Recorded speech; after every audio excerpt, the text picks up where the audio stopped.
Have you ever followed advice that was super helpful at one stage of life, but later felt unnecessary or even counterproductive? Let me give you two examples. Early in my career, I said yes to everything, leading projects, work travel, and going to workshops. That helped me build skills and open up new doors. But now, with more clarity around my priorities, I'm much more selective. Protecting my time and focusing on the most important projects is important to me right now. Or think about dating. If a friend is newly single and unsure what they want, dating widely might be the right move. But later on, most of us start valuing stability and depth in relationships more than variety. The same advice is helpful for some, but unproductive for others.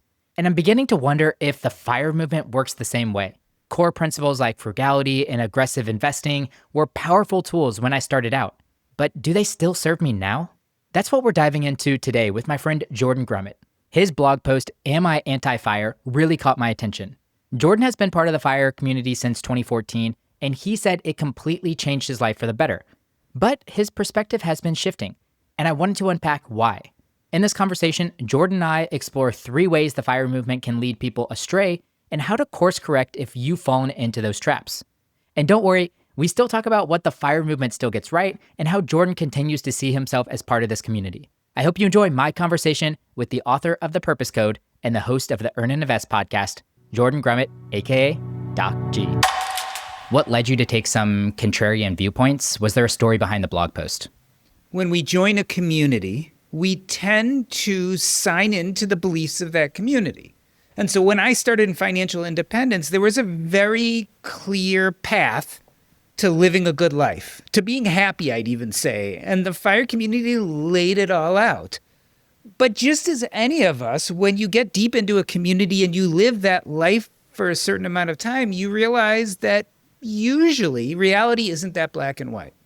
And so walking into the FIRE community, financial independence, I truly believe that if I just got my money in order, everything would be perfect.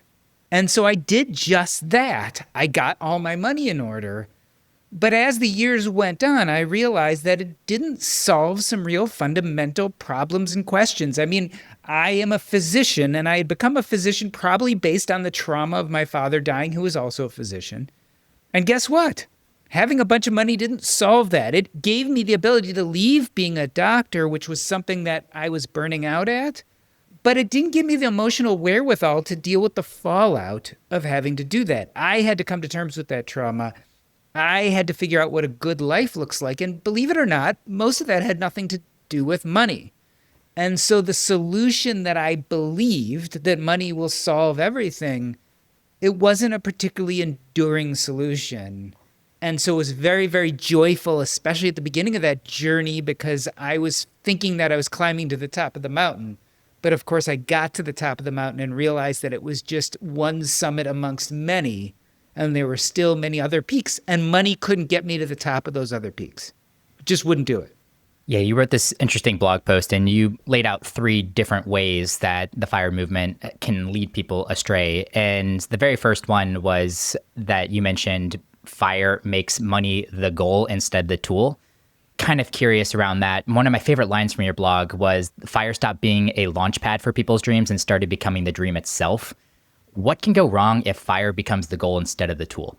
Well, let's step out of our culture for a moment. Step out of everything we've been programmed to think and really absorb this idea that money is made up, right? Money actually isn't anything. It's a piece of paper. It's a bunch of digits electronically in your bank account. But putting all your eggs in the basket of having all of this money, it really doesn't mean anything. Like it doesn't mean you're more connected to people. It doesn't mean you've accomplished anything more. It doesn't mean that you're waking up joyful every day. It literally is this made up thing. Now, in our society, we can take that made up thing and use it to accomplish things, right? So I always say that money is really a holder of goods and services. So you work really hard and you build up this potential energy. You do a bunch of goods and services. Let's say you go to your employer. You do a bunch of work for that employer. That's goods and services. he rewards that or she rewards that by giving you money, which is a holder of those goods and services. And now you have that money. You can use it to ask other people for goods and services. So now that I have enough money, I can use that money to pay off my mortgage. I can use that money to buy food. I can use that money to buy plane tickets or go on vacation. It's just a holder of goods and services. But that's it. What really makes up a happy life is not how many of those goods and services you have stored up. In fact, at some point you're going to die and not even be able to use them anymore. It's can you then use those goods and services to actually live a life that fills you up, doing things that connect you to other people, that brighten your day, that accomplish the things that are deeply important to you, that help you become a better version of you. And so when we make money the goal, we're basically saying that the end all and be all is to have this collection of goods and services, to have lots of potential energy. But energy is only as good as it gets something done. And that's what I want to help people see. We have our eyes on the wrong prize. The right prize overall, I think, is happiness. And how do you get to happiness? You live a life consistent with who you are, your internal morals, ethics. You become the kind of person you want to be. It's not whether you retire or don't retire. It's not whether you hit financial independence or don't hit financial independence. In fact, I know lots of poor people who are living really happy, full lives, being very consistent with their sense of identity and purpose. Those people have a whole different kind of wealth that has nothing to do with the numbers in the bank. And I just like to help people, especially in the financial independence realm, readjust and realize that really that's what we want. Build a financial framework, use that money as a wonderful tool, but you really have to start developing yourself. And that's the mistake I made, and the mistake I think lots of people make in the FIRE movement, is that they don't, in parallel, build a sense of self and identity and purpose. Instead, they put all their eggs in the money basket, and it serves them briefly, and then it eventually leads to depression, which we see over and over again. All you have to do is peruse Reddit Financial Independence or FatFire, any of those communities, and you'll see people constantly posting about how they're actually meeting their financial independence goals, and yet they're feeling empty and lost or depressed. It's actually pretty common. I'm looking at a Reddit thread right now. I have $4 million and I feel depressed. It's like, holy cow. And I understand how it can be a slippery slope because we have good intentions coming into the FIRE movement. We see the obstacles that are limiting us from happiness, dead-end job that prevents us from doing the things that we really love.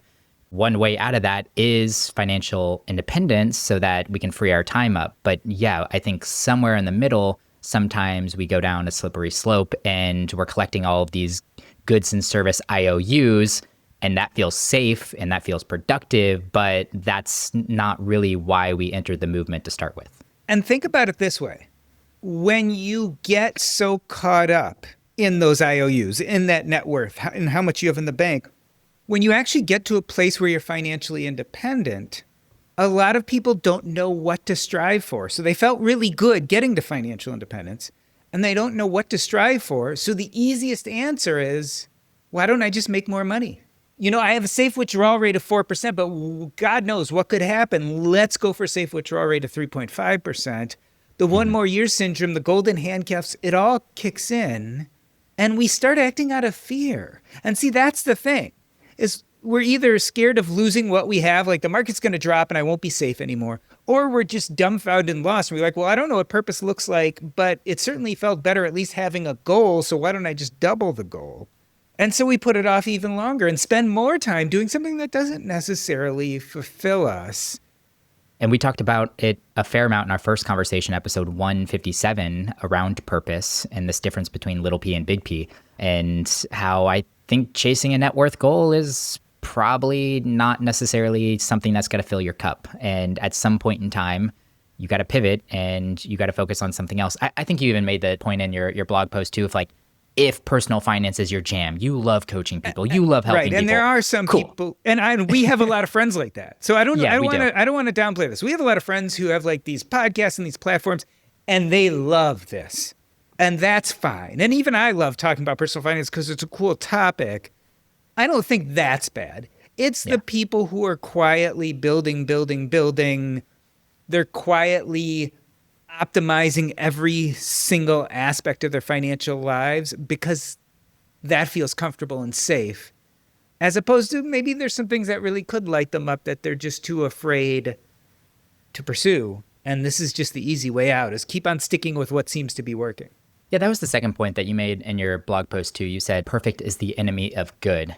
And this can also lead people astray because we get all caught up in this personal finance optimization and feeling productive. And a lot of those things actually don't even move the needle. If we even take a step away from just pure happiness and we just talk, okay, let's talk about personal finance optimization. Remember how much people were getting into I bonds and it wasn't going to move the needle? I mean, I have a perfect example. Like, I've been stressing about how and when I'm going to do Roth conversions forever. And I finally, like, my wife stopped working. We're heading towards decumulation. I start talking to my accountant and she writes me back and she's like, it's not even optimal. Don't even bother. She's like, Roth conversions are probably going to cause you to pay more tax, not less. And I spent years kind of vaguely worrying about this idea. And when we ran the numbers, it probably wouldn't even benefit me. But here's the thing. Let's say it would benefit me $100,000 over the next 30 years. Probably wouldn't even move the needle. And it's not because I'm that rich. It's just over 30 years, by accumulating, doing the easy things, the good instead of the perfect, you're going to be in a decent position anyway. That extra $100,000, which is so important to you right now, over 30 years, whether you end up accumulating 2 million or 2.1 million, probably won't matter. Probably won't change anything. And so we spend a lot of time trying to optimize things that probably really don't move the needle. And once again, if optimization is your jam and you really like spending time on this, sure, if you're very early on in your personal finance journey and there are a couple of big things to go and tackle that are going to be needle movers, awesome. But if you're coast-fi, even full-fi, and you're still kind of worrying about some of these things, like Jesse Kramer and I on our previous episode just talked about something very similar too, where we were talking about maxing out our Roth IRAs and our IRAs in general. And the right practice in the FIRE movement is doing it January 1st of that year. Yeah. And you can essentially wait all the way up until you file your taxes the following year. So there's about like a 15-month window where you can submit your IRA contribution. And up until that moment, I was always doing it on January 1st. And Jesse's like, yeah, I was too until recently. And now I just wait until the end of the year, A, so I can have that liquidity in my bank account sitting there, and B, I'm just not stressing if I'm making the right decision on Roth or traditional or what I'm going to do with it. Like, at the end of the day, like, putting $7,000 in 12 months earlier is probably not going to move the needle on my big picture finances. Again, when you start looking at it as money is just a tool and doesn't mean anything on its own, you realize some of the silliness of the over-optimization. It's like, I'm spending so much life energy working on these things that are going to make me more money. And yes, they will make me more money, but it probably actually won't lead to a better, happier life. Spend more time developing a better sense of who you are and doing things that light you up. Now, that's a really good use of your time. I don't know if optimizing your finances is to that extent. So we don't want to go, I still think that you got to be the 80%. Like, we want to get the top 80%. We want to get 80% of all the easy stuff. And then when it comes to the last 20%, it's probably just not as that important. Let's bring that into the third point of your blog post, which is FIRE lets us avoid the hard stuff. This one hit me like a truck. And this is what was really the core reason why I wanted to have you on, because, oh man, it is so easy to let optimization be a distraction from the hard stuff. It's easy to hide in the spreadsheets and the savings because that feels safe and honestly tangible. Like, it feels like I'm doing something with that. But what are some of like the deeper questions that I should really be asking myself to guide myself to a happier life? So I want to talk about this idea of avoiding doing the important stuff by concentrating on money too much. So as you guys know, I'm a hospice doctor. I deal with people at the end of life all the time, and we always talk about regrets. And a big regret is that people don't do things that were more important to them, right? They didn't have the energy, courage, or time to do those big things in their life. They kept putting them off. And whenever you ask someone, well, why didn't you do this thing that was so important to you? Especially, they always say, I didn't have enough time or money. Like, everyone says that, right? I didn't have enough time or money. You guys have heard me say a million times, the U.S.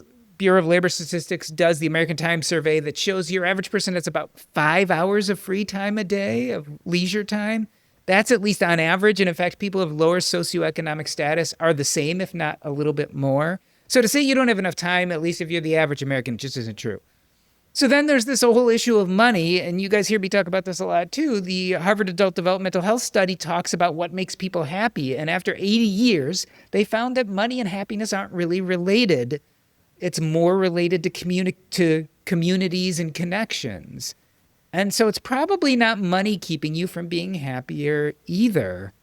It's courage. Doing things that make you happy, that help you be a better version of yourself, that light you up, are innately scary. Like you're putting yourself out there to fail. You're stepping out of your comfort zone because you've never done these things before, doing something specifically uncomfortable by nature. And so it's really hard to build up the courage to put yourself in the arena and fight the valiant fight and become the person you want to be and do the hard things that really could light you up. I mean, that scares the heck out of us. And so I think the first step is, and I always say this, is you should actually put your whole idea, your finances aside briefly. Just table that completely and first ask, what's important to me? Like I talk about purpose, identity, and connections. What feels purposeful? What lights me up? Who am I as a person and do I want to be in the future? And who are those most important people in my life? Start thinking about that first. And once you have at least some semblance of understanding what that looks like, you don't have to be perfect, but at least have some idea of what lights you up and who the important people in your life are and who you want to be as a person. And then let's go back and build a financial framework around it. And if you look at it this way, you realize that the best thing you can do with your money is have enough so you can optimize those other things. But once you get past the optimization point and you have more than enough to optimize those other things, it doesn't actually do much for you. The extra doesn't go very far. That's an interesting concept. How would this work in practicality? And I'm pushing myself on this a little bit too, because for so many years, I've optimized for making income, like making money, working on my side projects, working on my business, working at a W-2 employment job, and instead giving up social time with friends or even energy that I can later deploy towards hanging out with people because, that's a lot of the big piece too. You get done with a long work week on Friday, and what are you doing? You're not calling your friends. What can we do? You're like, I need to go lay on the couch for like 3 hours because you're tired and exhausted. And I'm trying to flip the script on that a little bit and realizing like what's the least amount of money I need to have coming in order to pay for my life while also optimizing for all the other things that I am telling myself that is important. So here's the thing anyone can do right now. Anyone listening right now can do this. I want you to pull out your calendar and look at the last 6 months and basically try to calculate how much of the time you're spending doing things that light you up, that you enjoy, that feel purposeful and fulfilling. And then how much of your time do you spend doing things you either have to do or you don't love? And let's say you're pretty young. So let's say 80% of the time you're doing stuff you don't love. You're working your 9 to 5 or 8 to 6. You're hustling. You're like, this is okay, but I don't love it. And only 20% of your time, you're doing things that kind of light you up or exciting, or maybe even 10%. So here's the great thing. Money is a tool. If you have more money, you can work less, or maybe you work the same, but you hire someone to clean your house. So all of a sudden you have that extra time during the weekend. So money is great, but let's assume you don't have any extra money. So here's the wonderful thing. You have all sorts of other tools available to you that are not money, aren't cash. So let's compare you and me. I know a little bit about you, right? So at the moment, you don't have kids, right? No kids? Correct. Yep. No kids. You, unlike me, so I'm in my 50s, I'm married, I've got a mortgage. I don't know if you have a mortgage or not. I have 2 kids. So you have no kids, no mortgage. Your number of responsibilities, for instance, on the weekend when you're not working are much less than mine. And so you've got your youth, you've got your energy because I'm in my 50s and you're much younger than that, right? So you've got some tools I don't have. And so even if you do nothing different, but take an hour on the weekend to do one thing that lights you up or one thing that's exciting or one thing you think could lead to something else that you'd really like, you've used the joy of addition. It's a wonderful lever. Even if you change nothing else in your life, you don't spend a cent. But let's say on Sunday, You go walk by the lake because walking by the lake lights you up and you see the same people and you wave at them and you stop and you talk and this is like a good use of your time for 1 hour. You've already improved that calendar. It was 1 hour you wouldn't be doing something else. You just added in a joyful, purposeful activity. You're already improving things. Let's say you love podcasting. And because you love podcasting, you actually decide, I'm going to spend an extra hour or two on the weekend podcasting because it's something I love. It lights me up. Well, after doing that 6 to 12 months, maybe you accomplished nothing other than enjoying yourself. It was still, you added in a purposeful hour into your week. So your calendar still looks better. But let's say you made a little bit of money doing that. And because you made a little bit of money doing that, you can now hire someone to clean your house. And so you've used the joy of addition, doing a little bit more podcasting time. Because you made a little money, you now have some margin. You can use the art of subtraction, which is another lever, which is to get rid of something you don't like doing. So now you've doubly won the game. You're having a little bit more purposeful activity. You're doing a little bit less of what you loathe. And that was just because you tried something, you added in something that was exciting.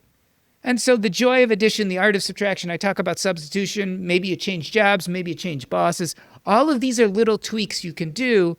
Maybe you don't make a huge difference in 6 months or a year, but if you do this for the next 10 or 15 years, you're going to find that more of your life is filled with purposeful things that light you up and less of your life is filled with things you loathe. And you might not have changed your financial situation at all. Now, I'm going to guess over 10 years, you will change your financial situation. One thing is when you do things you love and they light you up, you tend to attract other people. And it sometimes leads to increased revenue streams or it leads to increased opportunities. So let's say at your 9-to-5 job, you're like, it's okay. And you're doing it 9 to 5, but you've been podcasting and you're getting better and better at that. And maybe someone at work says, you know what? We really need a company podcast. We've never had one. I think this will improve our brand. I'm going to get rid of 10 hours a week of your work that you're doing now and replace it. And you're going to do a podcast for us. So instead of working 40 hours a week doing something you kind of feel mediocre about, you're going to do that for 30 hours a week and then 10 hours a week because you've developed this skill by doing something purposeful that you enjoy. You can benefit our company and we're going to pay you 10 hours a week to build this podcast. And so before you know it, whether you're even trying to or not, you're actually improving that calendar. That's something I think all of us can do. Even if you're money neutral, even if you continue making the same money you're making now, what other tweaks, what other tools can you use? Can you use the tool of youth, the tool of energy? Can you use the tool of your family and your connections? Maybe your brother lives down the way and him and his wife don't have kids, but they have this big house and they're struggling with their mortgage. And you're like, I'm barely making it with my job. Could you stop renting your apartment and go live with them and rent out a room? Maybe you pay half what you're paying today. You've helped them out because they're making a little extra money. Now you're paying half your rent. That's more margin. Maybe to work less, maybe to invest in a side hustle, maybe to hire someone to do something so you don't have to do it. All of these things just continuously add. So I think it's within all of our reach, again, regardless of your salary.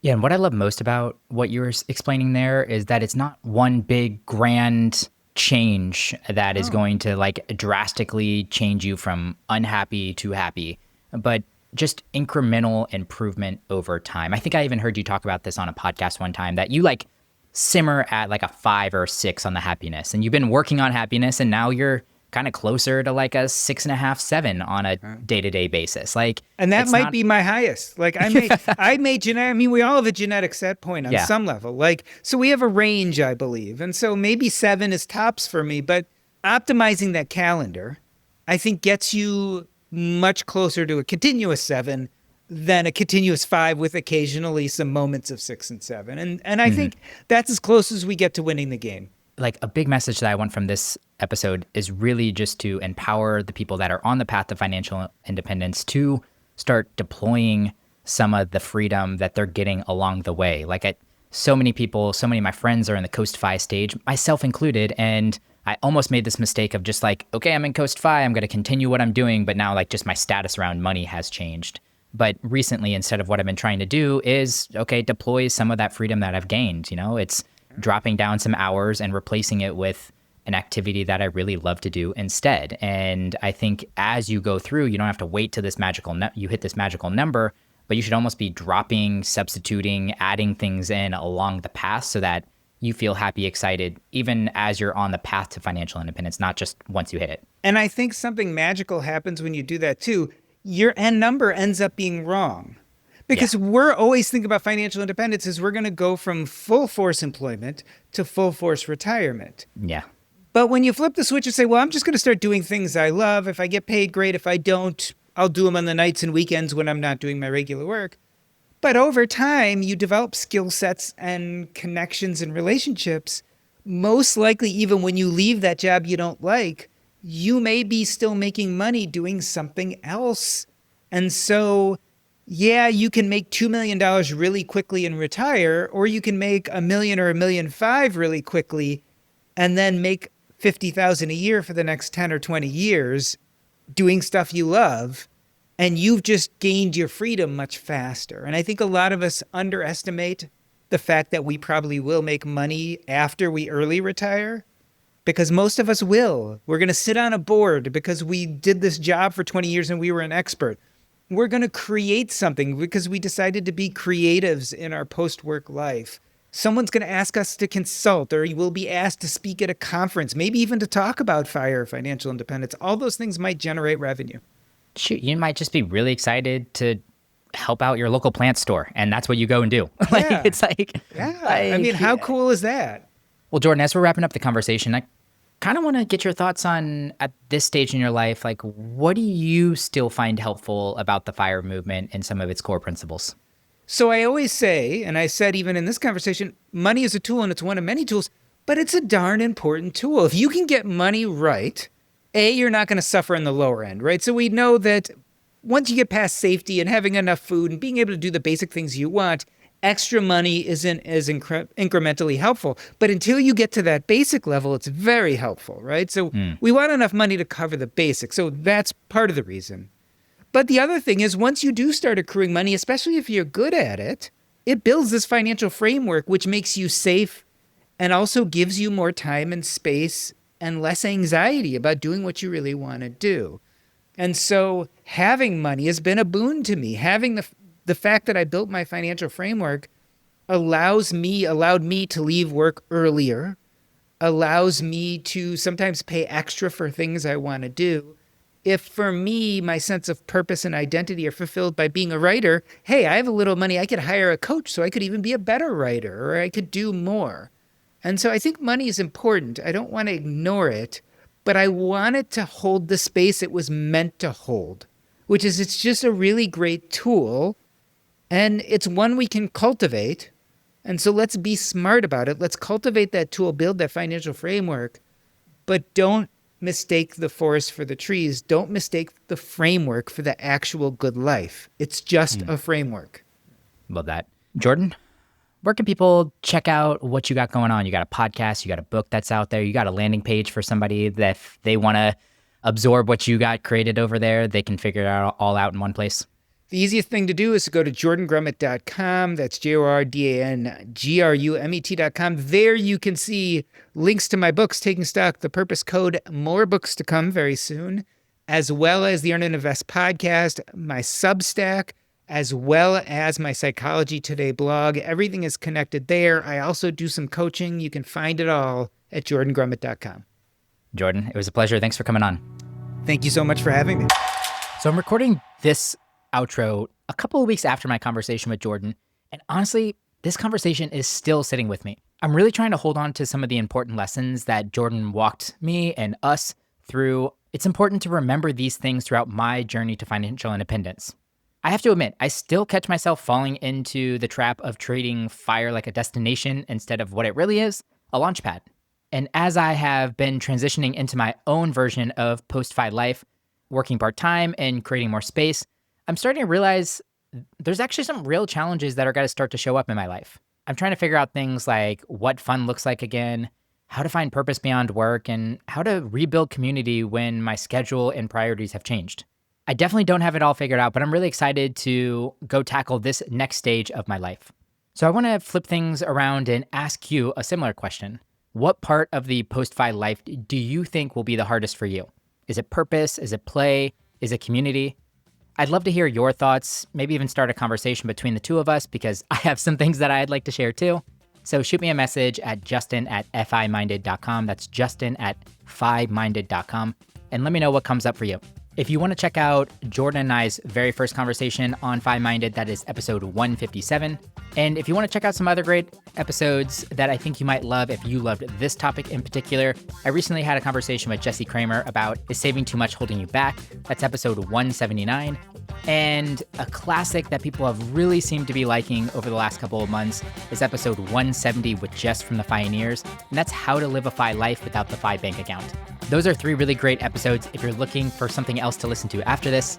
I really appreciate you listening. I'll catch you in the next one.